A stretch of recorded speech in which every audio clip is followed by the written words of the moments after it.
like left out? Nah, they are. One of them was a rookie, so they don't even got a name yet. Well, it's good to see you, and there was a point in time where we didn't think we were going to see you out here at all. What was the progression, and how did you help lead some of those conversations about what this was going to look like and bringing the team out here for OTAs?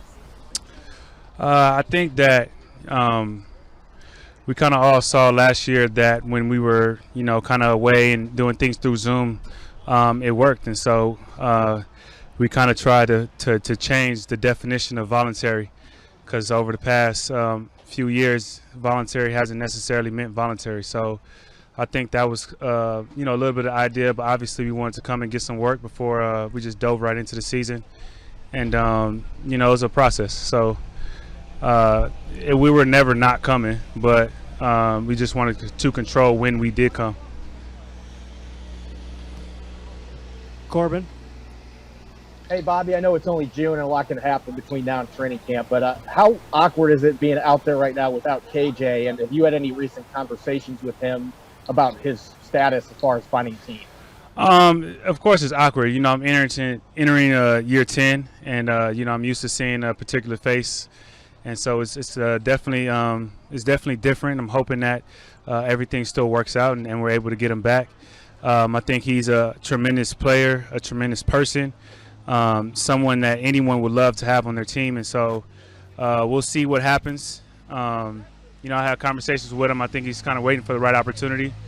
And I know he'll get it because he deserves it. And to have a guy that's coming off probably one of his best seasons that he's had, it would be a shame if he didn't end up on a team that he wanted to be on. Michael Sean. Hey, Bobby, what's up? The statement you guys put, can you hear me? Yeah. Okay.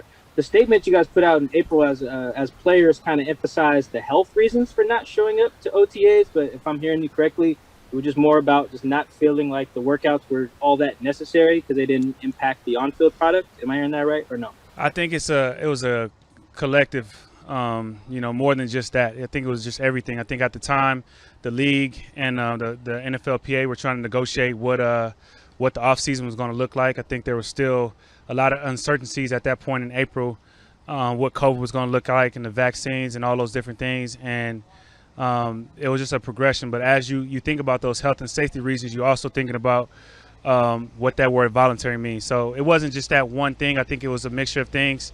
It says a lot where you have to put out, you feel, or players felt to put out a statement to say they're not coming to something that you don't have to come to. And so I think it was just interesting, but it was more things like that, more things than just that. There was a lot of stuff going on in this world, still going on in this world, that we're trying to figure out. And so I think it wasn't just one thing, it was a collective of things. On the KJ front, in his 10 years here with the Seahawks, what do you think was the most important thing he brought to the team? Besides his smarts, the way he prepared, and definitely the way that he brought people together. I think that was the biggest thing, is the way that he was, he was the glue, and he was the person that anybody can count on. He always took time to talk to everybody, so he had a relationship with everybody. And he was just a guy that you can look to and count on and trust. Thanks. John Boyle. Yeah, Bobby, Deshaun Shedd's a guy you played with for a long time. I know he's not coaching your position group, but is it kind of strange having a guy who's a teammate that long as a coach now? And then what do you think of him as a coach? Yeah, it was, it was funny at first because we were on the Zoom calls and he already switched his name to Coach Shed. And, it went really fast to just put the coach in front of his name. But it's fun, man. You like to see guys that you play with kind of come back into the building and be able to kind of be around us. I'm excited to have him here. I think he has a lot to offer. And, I think this is the beginning of hopefully something special. Bob? Yeah, Bobby, did you pay much attention to any of the chatter that there sort of was out there about Russell during the offseason and the trade rumors and things like that? And what did you think about that? Obviously you pay attention to it because every time you turn on TV, it was right there in your face. But I think it's a part of the offseason. I think when you don't go all the way and you don't win, they start to build different stories. And so I mean, I'm sitting right here, and I talk to Russell every day, so I knew what was true, what wasn't true, and so I wasn't too concerned about it. I wasn't thinking about it. I knew it was going to work out however it was supposed to work out. Jackie. Hey, Bobby. Good to see you again. Good to see Hey, you. we spoke to Jordan Brooks recently, and I was just curious, what did you think of his progression from last year, and what do you think his potential is going into this next season? I think he has a lot of potential. I think he entered, again, a crazy time, for us to enter a pandemic and him not be able to like kind of really just be able to learn and do all the things that, you normally do in the off season. I think his progression has been good in my opinion. You slowly try to get better every year. And you kind of look to see, is he making the same mistakes? Is he, putting in the work is he studying the playbook? Is he putting in the work in the weight room, in the locker room, things of that nature? And I think he's doing all those things. And so I think it's just, for him to kind of just go out there and put it together. And I think he will. Joe Fan.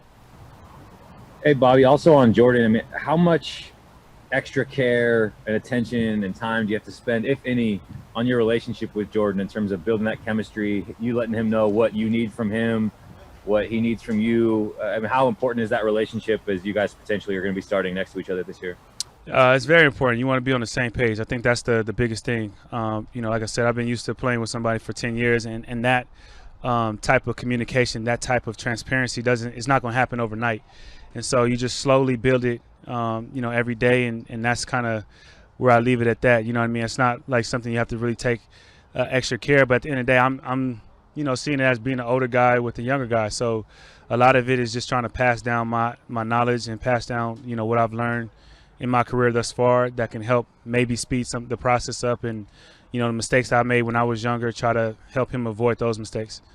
How does he go about building your trust in that regard? I think you just put the work in, in the classroom, on the field, and, you just come and make plays. I think that's it. It's just you build your confidence when you know your playbook like the back of your hand, and then you go out there and make plays. And once you feel comfortable and confident, you're able to speak. And once you speak, you can be trusted. Tim Booth. Hey, Bobby, you mentioned hearing all the trade talk about Russell because it was everywhere there for a while. What did you make of some of the comments he did make early in the offseason? And did you ask him to, in your conversations with him, did you ask him to explain what he meant by some of those? Yeah, you definitely reached out because, like, again, you see the stuff on it. You see the stuff on TV. You see the stuff that's written down, and I'm not the person that likes to read stuff and just believe it. I go to the source. So you have a conversation with him, try to understand, where he's coming from, and then just go from there. Again, Russell's a guy that I've been around for 10 years too. So there's nothing that's really off the books when it comes to communication. So a lot of it was just talking to him and understand, where he was coming from, what he meant. I don't necessarily feel like, what he said was like, I think it might have been taken out of context, but it started some stuff and it was what it was. We got through it and here we are. Brady. Hey, Bobby, assuming KJ, if he doesn't come back, how do you think this defense is going to look different this season? I hope that's not the case. I hope he's still, we're able to figure that out and work it out. But it'll definitely be different. Definitely, not having a guy like that, a playmaker, someone that's really, really productive, especially these last 2 years, been very, very productive. It'll be different, but, this is a business, and we'll figure out what we need to do, and I'm very, very confident in our group that we have. Jordan Brooks told us yesterday that as far as you're concerned, he's still a rookie until week 8 of this season. Why week 8? I just figured half the season was good enough. I just, something I came up with. He was looking forward to being something other than just rookie, and so I just wanted to burst that bubble real quick. Thanks. Greg Bell. Hello, sir. Does Russell Wilson owe an explanation to the locker room? Maybe some younger guys who aren't as close to him as you are that can just reach out directly and get it from the source? I don't know if he owes an explanation. I think he just, it's all part of building a relationship with new people. And so, like you said, like with me, if there was something that may have came across the wrong way, I could reach out to him, have a conversation with him. So some of these younger guys or some of these new guys are getting to know him. there'll be a little bit more effort into, establishing that relationship. But I don't think he owes anything. And do you get the impression that there is still a door open for KJ to come back, and what the likelihood is that, do you think? Yeah, there's definitely a door open. I mean, I feel like, as long as I'm here, I would like to say the door is open. All right, Bobby, thank you. Appreciate it. DJ Reed is now up.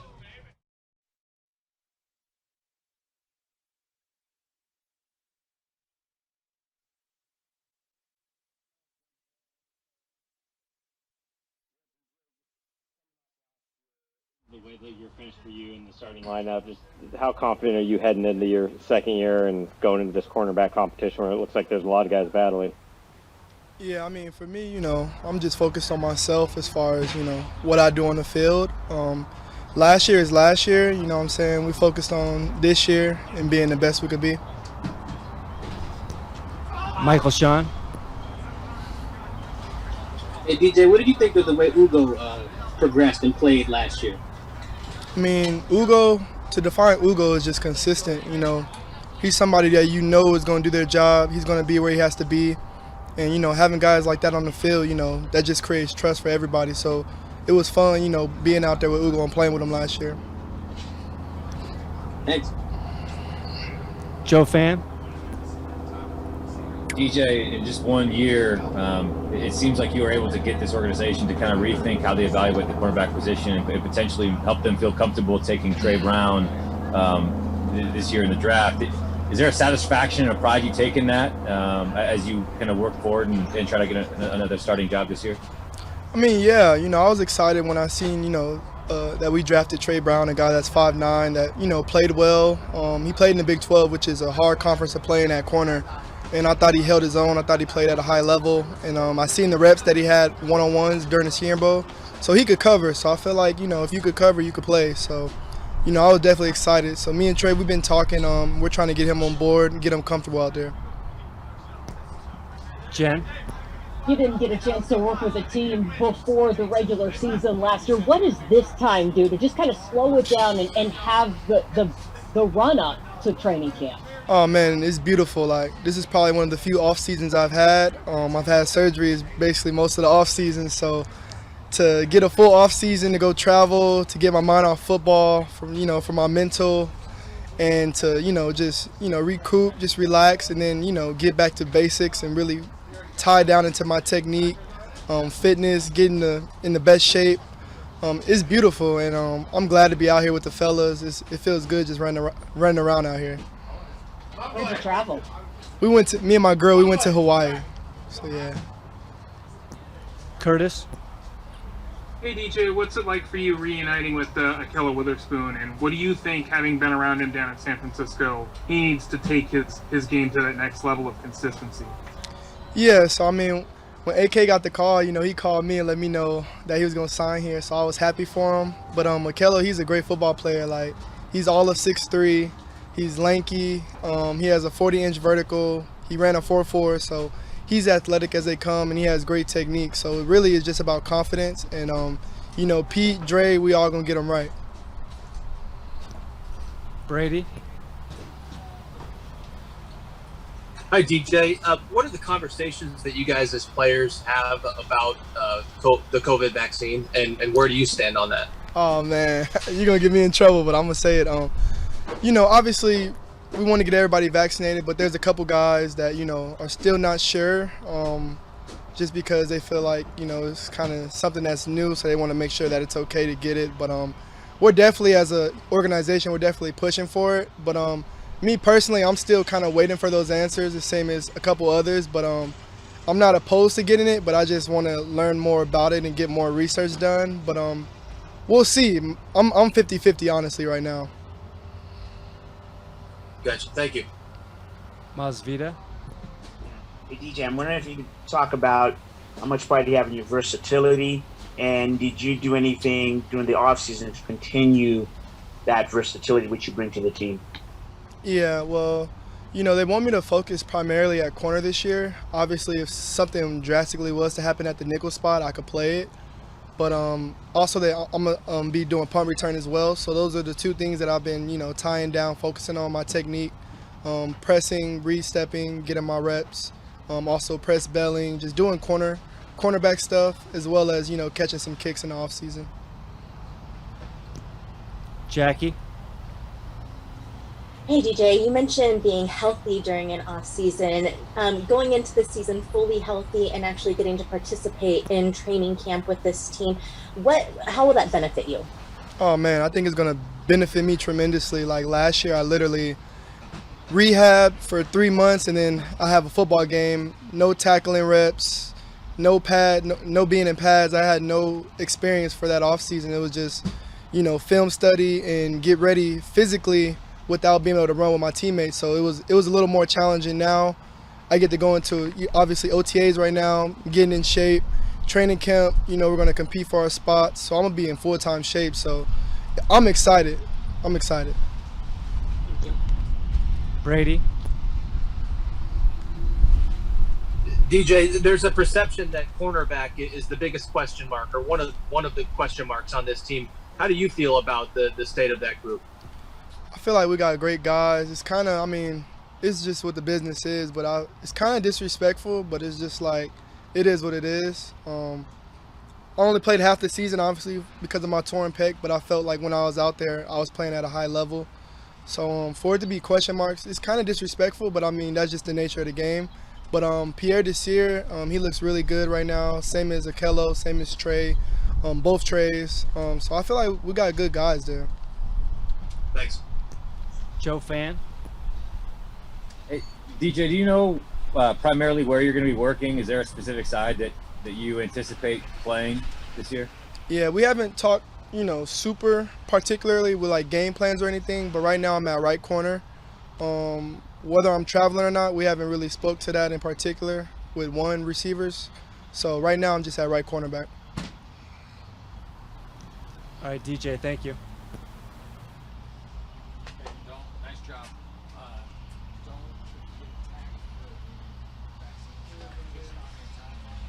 Yeah, I'm gonna let it be. I said I'm getting trouble.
Hey, Russ, I know that it's been a few months now since all this was going on, and Pete Carroll says the trade rumors are old news. But looking back, did you ask your agent to reveal those 4 teams that you would waive your no-trade clause for? And do you have regrets for how the situation played out?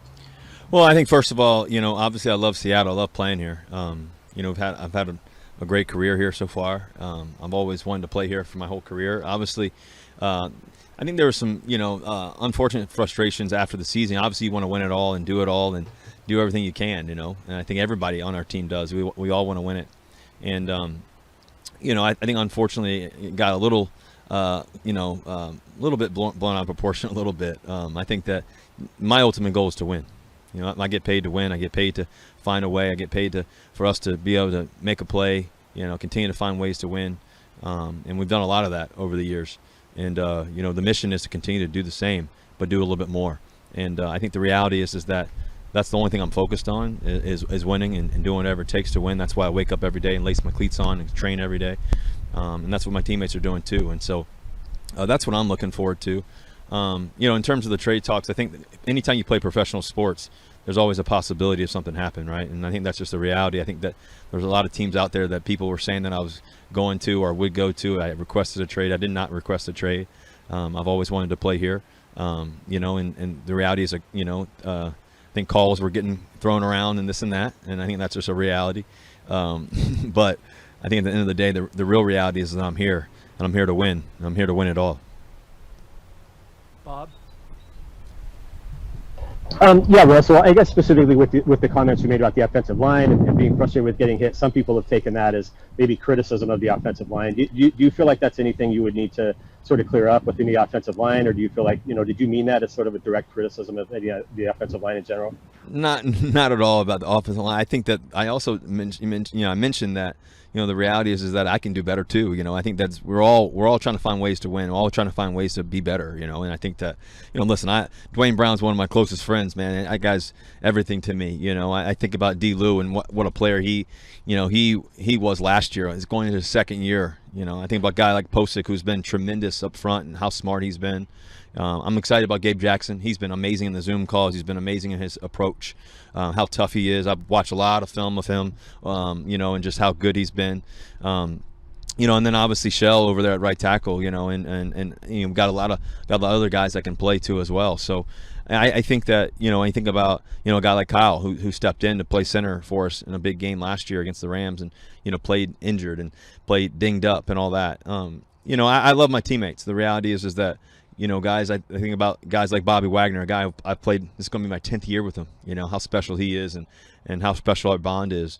I think about a guy like DK Metcalf, he's like my little brother, Tyler Lockett, who's, one of the most, unbelievable people you could ever meet, but also talented guys you could play with. I think about the hard work Freddie Swain's put in, Chris Carson. I think about, our, Jamal Adams and how amazing he's been, addition to our team, obviously Diggs and other guys as well. And, so for me, playing on this team means a lot to me. Winning means everything to me. And I think that's the heart of hearts of, and everybody on my team and everybody in our team in the locker room, they all know that about me, is that I'm going to do whatever it takes to win and try to find a way to win every play, every moment, every second. And, that's just in my blood. Greg Bell. Hello, sir. What was the intent? What was the intent of having your agent give 4 teams so publicly?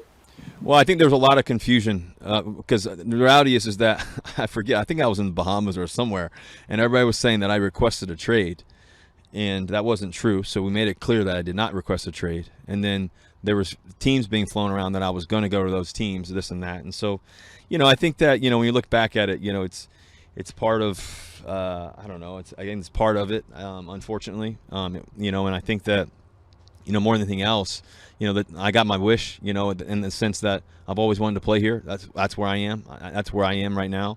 And that's what I've always hoped for ever since 2012 when I put all the names in a hat and pulled out the Seahawks out of a hat, and then sure enough, about, 30 days later, the Seattle Seahawks picked me. So, that's my mission. That's my goal. And that's why I'm here today and ready to roll. Do you feel that you have to explain to the locker, especially younger players who might think Twitter and Instagram is gospel? Do you need to explain yourself to them, what's going on? No, I think the best way to explain it is by my approach every day in the Zoom calls, by my approach, on the field, obviously. And, I have great relationships with a lot of guys on this team. I think also, too, what explains everything is winning, just finding a way to win. And I think that's just the truth of this game. That's the truth of professional sports every day. And that's what I wake up to do. Joe Fan. Hey, Russ, is there any way you can? It sounds like there's some maybe confusion of what happened from maybe our end and what happened from your end. What was put out there was Adam Schefter reported 4 teams that you'd be willing to be traded to. Was that list not supposed to get out there? Well, like that wasn't like, maybe it didn't come out of nowhere. That was or rumors. That was destinations that you'd be willing to accept trade. Now I know it's different than asking for a trade, but how did that come to pass? I think, like I explained a little bit before, Joe, I think that the reality was there were a lot of people, there was a whole thing saying that I requested a trade, and that's just not true. I didn't request a trade, so I think everything kind of started from there. And then obviously tons of teams were calling, and I think that the reality is that I didn't really want to go anywhere else. I wanted to play in Seattle, but if I had to go somewhere, these are the teams I would go to consider. At the end of the day, I have no trade clause, right? So I think, I think for me though, I had a great conversation with Coach Carroll. Had a really great conversation with John too. And Coach Carroll and I spent a lot of time together, one-on-one. And we're on the same page. We're here to do what we're meant to do, and that's to win it all. And I'm excited. I'm excited about who we have, the guys we have. I'm excited where we are. Coach Carroll and I's relationship couldn't be stronger on it. And like I said earlier, my focus is to win, and winning is everything to me. What do you make of the Gabe Jackson trade? Having him now, I think he's going to play right guard. Damien's going to move to left side. Do you think that maybe was a result of the urgency you maybe put on the organization with your comments early in the offseason? I don't know if it was a result of that. I don't know about that, but I do think that first of all, Gabe Jackson is a spectacular football player. I mean, watching his tape, watching his film, he is tough as nails. He can do everything. I'm excited to play behind him. He's a really special player. So he's been great in meetings too. I believe he's coming out here pretty soon, getting ready to roll. And and then D-Lou, the kind of player that he was last year, how much more can he evolve? I mean, I just think about year 1 to year 2, even for myself, how much I grew. I think about DK Metcalf, year 1 to year 2. I mean, it's just going to be really cool to see, how much he grows in this moment. And I'm fired up to get behind those 2 guys, obviously D-Lou and obviously Gabe Jackson, and then and the rest of the fellas too. Michael Sean. Hey, Russ, you said on Dan Patrick that you would like to be involved in personnel decisions maybe more than you already are. Were you this offseason? I think that we're always having conversations. I don't make the final decisions or anything like that. I think that what I love to be around. I love to be around guys who go as hard as they can every play, every moment. And we got all those guys on this team. So that's what I'm excited about. We got a great group of guys. As you guys were out here at practice, just watching guys like Penny Hart go full speed every rep. Guys like I mentioned earlier, Freddie Swain and DJ Dallas. I mean, there's a lot of great players on this football team. I'm excited to be here. I'm excited to win, and so I think that I've played a long time. I've been around a lot of guys, played around a lot of great players, and also I've played against a lot of great players. So I have some good understanding of guys, players offensively, defensively, not just offensive guys, but also defense. And it's always cool to just to be with great players. And we got a lot of those guys for sure. What is your understanding of how the offense will work this year? Will it be more of when you were quote unquote cooking, or more of when the heart and soul of the team was running the ball? I think we'll have a great mixture of everything. I think that we definitely have some tremendous receivers. Obviously Tyler, obviously DK. As I mentioned, the younger guys, I'm excited to see Eskridge get out here and make some plays. Freddie Swain, Penny Hart. We got Gerald over here who can really make some unbelievable catches, unbelievable plays. He's on our team now, so that's a good thing. We spent a lot of time together. Gerald, Colby, Disley, that tight end group, I think is going to be the best in the National Football League. our running back, Chris Carson. I think there's nobody better. So the good thing is we can do it all, and I think that Shane brings a great versatility. Something that I love about him is that he really understands the game in all aspects of it. Situationally, he's been in a lot of different places. He's been at successful places. I think this thing's about to follow me back here, a little windy, but I think that Shane, I think that he also being at the Rams, being at the Redskins, being at the Patriots, he comes from great perspective. And we've spent a lot of time together talking ball, spending a lot of time. He loves ball, so that's what I love about it. So I'm excited about the opportunity. Thank you. Yeah, thanks, Mike. Brady. Hi, Russ. I know you said you didn't mean for your comments to come off as criticism of your offensive line, but do you feel like any of them took that way? And if so, did you have to have any conversations with those guys to clarify what you meant? No, I don't think anybody took it that way. I mean, I think the guys know how passionate I am about winning. They know that from me, and I always have great conversations with guys. We had some great convos. Dwayne and I talk, all the time, about a lot of different things, from obviously football to life to basketball. We were talking playoffs, every moment right now. I mean, so many different guys on the team, and so Posix, had another baby, so there's so many things that we talk about outside of football other than just the game, and our relationships go a lot deeper than that. And so, I think for me, I think anytime you play this position, I think guys always want to see, how much you put into it. I think it's just reality. I think guys know how much I put into this daily, every second. Getting up at 4 in the morning, working, your tail off to get ready and to be in the best shape of my life. And I feel better. I feel faster. I feel stronger. I feel smarter. I feel younger. I feel more dangerous. And that's where I am right now. I'm excited about this season. And one follow-up on a potential contract restructure. What have the conversations been like on that, and doing something similar to what you did in 2017? And would you be willing to do that? Oh yeah, we talked about it. Pete and I talked about it for sure. Obviously, and considering it, me and him had a long conversation about it. I brought it up, and he talked about it too, and we both, in the sense of just doing whatever it takes to win. I think that, anytime that I can help. Obviously, I did it with Dwayne before, and obviously he's been such a spectacular player for us at left tackle. I mean, think about how many games and plays he's made for us. If the situation calls for it, like I said, winning's everything. You said you brought that up to Pete? Yeah, we talked about it for a long time, yeah. Gotcha. Thank you. Larry. I can't, Larry. I think you're on mute, bud. There you go. Sorry about that. Should know that by now. You said you wanted to be in Seattle. Do you still see yourself being here long term? And there's some people who think that this situation is just being kicked down the road till maybe next off season. How do you prevent this from kind of erupting again? Well, I think anytime in sports, obviously things can change. I think that's just the reality.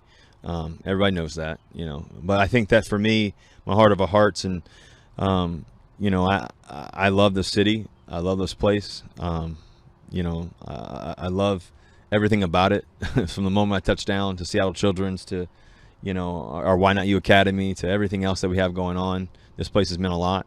Ultimately, I love the fans. I love my teammates. I love this coaching staff. I love this building. So every time I come up here, I get excited. Just to get ready to go again.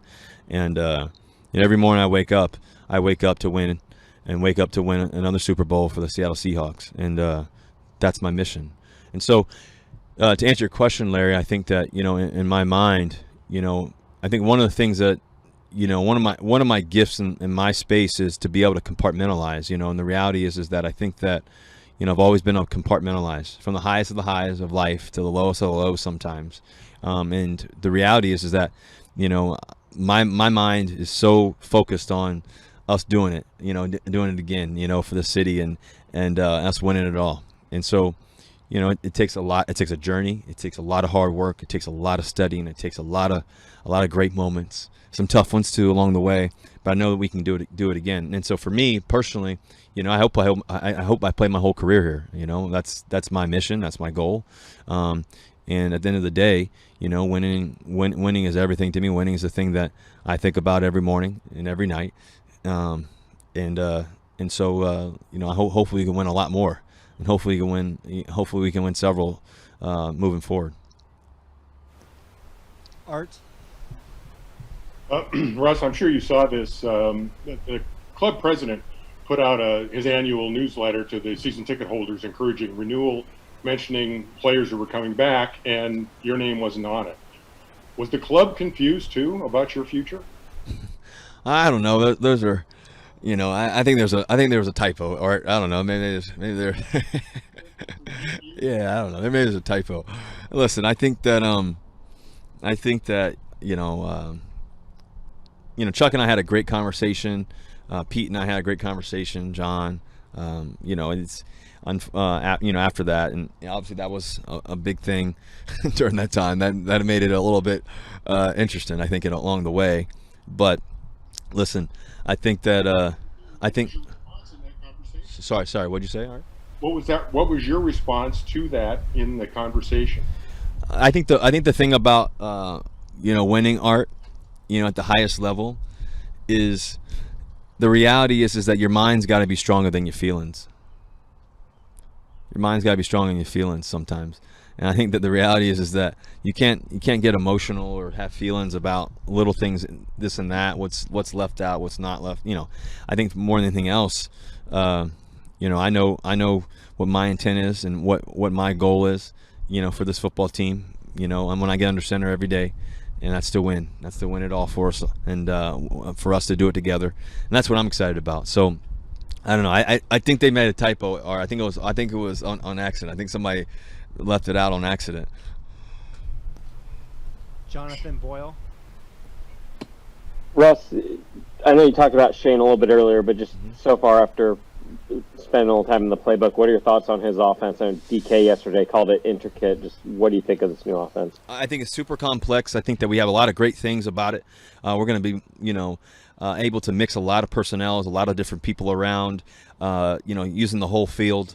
I think we're going to be able to, do everything that we want to. I think that the thing about Shane is he's got, like I said earlier, I think he's got a great understanding of the game, and for us to be together is going to be super exciting. I had a great conversation with him, several conversations along the way with him during the process, and just I really believe in him.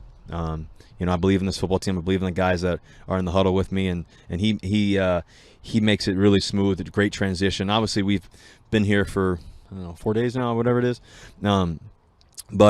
And it is seamless out here. I think you guys are obviously out here today, and just how efficient, how sharp, how clear, how how the ball's coming out, how we're making all our throws, catches, running the ball well, doing all the things we want to do, and that takes a lot of time. I mean, the hours upon hours on Zoom calls and us talking extra, me and the guys and the players spending a few hours a day extra.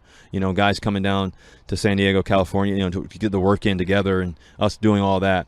All of that has shown up in the 3-4 days we've been out here, and it's been spectacular to see. So I'm excited. I know Shane's excited too. And so it's gonna be a lot of fun. Masvida. Yeah. Hey Russ, wondering if you can go over the decision for the vets. You guys got together, decided to come back a week early for mini camp, and just what does that show competition wise and willingness to want to win? Yeah, I think that first of all, I think safety meant a lot to us, trying to make the best decision possible at the time with all the things we didn't. There was nothing really out from the NFL yet, and all that, what the plan is, and all that. So, we made our decision early on, and then as time went on, we had several different conversations. We had several conversations at the beginning, all the players and the vets and the leaders, and then also with the whole group early on, before OTAs ever started. And then fast forward, we had several during the process, and we just had open dialogue. We had great conversation. Obviously, Tyler Ott, Tyler Lockett, myself, Bobby, we helped kind of lead some of those conversations, obviously, and we also listen to the guys too and try to understand where everybody's coming from, trying to make sure that we do everything the best way possible. And I think the best thing, to be honest with you, I think that the interesting thing is that what's happened is the rookies have gotten a lot of reps, right? So because they've been here for 2-3 weeks before that, and we've been on Zoom calls the whole time, so we've been dialed in. Last year, obviously, we had a great season last year. Unfortunately, it didn't end the way we wanted it to, but we played extremely well early on, and throughout the whole process, we battled in a very tough division and played great, obviously. But I think that what's been really cool about it is we really mastered the Zoom situation, which is hard to do, if you don't really know how to have a plan and have a process and have fun while doing it, but also understand. And we spent so many times, like I said, an hour before the calls meeting, then, hour and a half, sometimes 2 hours after, guys coming down, working together, all that time. And so we felt very confident that we know this stuff and we're going to excel whenever we get together. And we spent a lot of time calling plays, like I said, down in California or whatever it may be, or even on the Zoom calls, just getting really comfortable with it. So our minds were really in tune. And fast forward, I don't know, about a week and a half, maybe about a week and a half, 2 weeks maybe before we came here on the 7th. Kind of got together and had a cool conversation with the guys and said, hey, listen, let's try to get together that week before mandatory, get back on the field, feel the energy, feel each other. Let's go to work together on that and be prepared at the highest level. And then fast forward, go into mandatory minicamp so we can have that kind of ramp up period for that. And then keep going. You can't relax in the summertime. And so we understood that especially, Bobby and I particularly, we talked about just the off season of it all, post after mandatory minicamp. The guys really had to take care of themselves, take care of their bodies, take care of their minds, their souls, all that. And Tyler Lockett did a tremendous job giving us all the information for the NFLPA and all that, and we had several different conversations. So, like I said, we've always been committed to winning and doing it the best way possible, taking care of our teammates, and everybody associated, or even our families, and doing everything we can to be together in the most safe possible way. Softy. Hey Russ, thanks for doing this, man. Appreciate it. Yeah, thank you. Question. You've said today multiple times, I think, that you never requested a trade and that you've always wanted to be a Seahawk. And you just said, I think a few minutes ago, that the only thing that you're focused on is winning another championship in Seattle. If that's the case, why on earth would you allow all this speculation and innuendo to fester since March, since the report came out with the 4 teams that you'd like to play for if you were traded? Why wouldn't you have ended this months ago? Why are you waiting until now to talk? Yeah, I think that's a great question. I think, first of all, sometimes things are family matters. Not everybody else is a part of it at the time. Because the reality is that, there was calls going around that I could have possibly been traded. And so, I think the reality is that we had to have a lot of conversations. We had some great ones along the way, and it made our relationship stronger, really. Me and Pete and John and all that. So. And I think more than anything else, the reality of sports, Dave, as you know, is that a lot of things can happen, right? And that's just the reality, right? And I think sometimes, there's been a lot of great players been traded before. There's been a lot of great moments that have happened. There's been some tough moments along the way, this and that. And I think that for me, I think the reality is that. The greatest thing about it all is I'm here. I'm ready to roll. I'm more focused than ever. Like I said earlier, I feel faster. I feel stronger. I feel smarter. I feel better than ever. The reality is that I feel more dangerous than ever. I feel like I can do everything we want to do, and I'm excited about that opportunity. And you know what heals all things, Dave? Winning. Jackie. Hey Russ, what goes into the off season for you when you're having to learn a new playbook? And does that mean bringing even more guys together with you down in San Diego, or what's this process like for you? Yeah, I think being ahead of it, Jackie, is just really understanding. I think that for me, I've kind of gone on a journey throughout my whole career, of getting guys in Hawaii or going to, Manhattan Beach and getting to work, or going to different locations and getting a big group of guys together. Obviously, COVID kind of changes that a little bit, Jackie, because you don't want to get too many guys together in one location, obviously. So you have to do the COVID testing process and do all that to keep guys as safe as possible and keep everybody's families as safe as possible. So you work in smaller groups, smaller pods, which I think is sometimes even more advantageous because you get that great one-on-one work. I think me and Colby, Desi, like I said, Gerald, we spent a lot of time together. A lot of several other guys too. And so I think the biggest thing is that I think being really strategic with this circumstances of the world right now, of being really strategic of how we bring guys together, and then also too, I think also the time that we've spent. I mean, I go to the Zoom calls and I think about the group after. So we have these 2-hour calls or whatever with the coaches and all that. But I think about the pre and post meetings with just the players that help run and all that, and just all of us being on there. I think there's probably 15 to 25 guys extra every time, just getting the extra work and just talking plays and me running through plays and giving them this and that and just whatever information and vice versa. So it's been really, really great. And to be honest, sometimes you don't get that experience as much when sometimes when you're even here, just because everybody's going to go in different places, right? So when everybody can know, hey, we're all here on one call, you actually can learn more and use a little thought process, as long as you have a plan. I think that's the biggest thing. I think always having a plan of how we can get our work in and how we can grow and be the best possible. All right, 2 more for you. Curtis? Yeah, Russ, how big of a departure is this offense from what you've run in the past? How big of a learning curve do you expect it to be, and what will look different about it in the end? Yeah, well, I think first of all, I wouldn't say it's a massive departure. I think that we have a lot of the core concepts and things that we've done over the years have been extremely successful.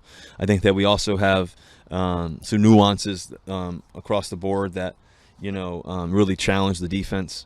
Like I said, using the whole field and really expanding the offense and just using everybody as much as possible, all different formations and different looks and different tempos and all that. I think that obviously the tempo part of it is something that's real.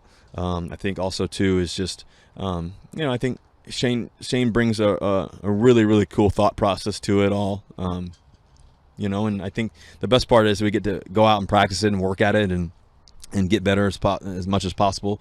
And guys are prepared. They're smarter than ever. I think we're really ready to roll. And I feel really confident about it. So I'm excited. Brady? Russell, one more on just the timing of what you said in February. If I remember right, we had talked to you earlier in the offseason, and you didn't really give us any indication of your frustrations.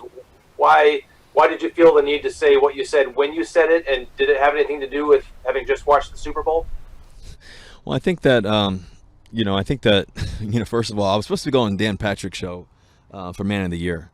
And that had gotten booked like 2 weeks before or a week and a half before. So I was going on that show to go do that and talk about that. And I was really excited about it. And then, I got asked some, tough questions along the way. I think it, like I said, I think it got a little bit blown out of proportion, unfortunately. And so, like I said, I think that, listen, when I'm sitting in the Super Bowl and watching the Super Bowl, like, I should be pissed off, right? I mean, at the end of the day, you should be wanting to sit there and watch the game and want to be there and want to play the game, especially when you played in it twice. It's one of those things like, man, we got to get back here. But I think that wasn't really frustration. I think that it was more so just having a conversation, and just I think it got a little bit blown out of proportion. I think that the reality, I don't even remember exactly how it all went, but I do remember me saying that I got to do better too or whatever. So listen, I think that like I said earlier, we couldn't be better, more better than ever right now. I think that we're really excited about where we are, excited about the guys that we have. I mentioned all the guys earlier, but I think from Dwayne to D-Lou to Posick to Gabe and his addition to Shell, and I know Big Sed's competing too. I know Kyle, all these different guys, and so I'm excited. I'm excited about Chris and all the running backs that we have. I'm excited about the receivers that we have. We got, I think, the best duo in the world. In terms of Tyler Lockett and DK Metcalf, I think we got the best tight end group. I think we could be extremely, dangerous along the way, powerful along the way, fast, quick, can do it all. I think that's exciting. And on top of it, I think we got a great defense that can really be special throughout this season coming up. And you got some tremendous players like Jamal and Diggs and Bobby and so many other guys. Dunlap, number eight now. He ran on the field number 8. So I was like, who's that big guy? We got so many great players, man. And I'm excited, man. I couldn't be more excited than ever. I'm fired up about it all. Thank you. All right, Russ, thank you. And thank you, everyone. Thank you, guys. All right, go Hawks.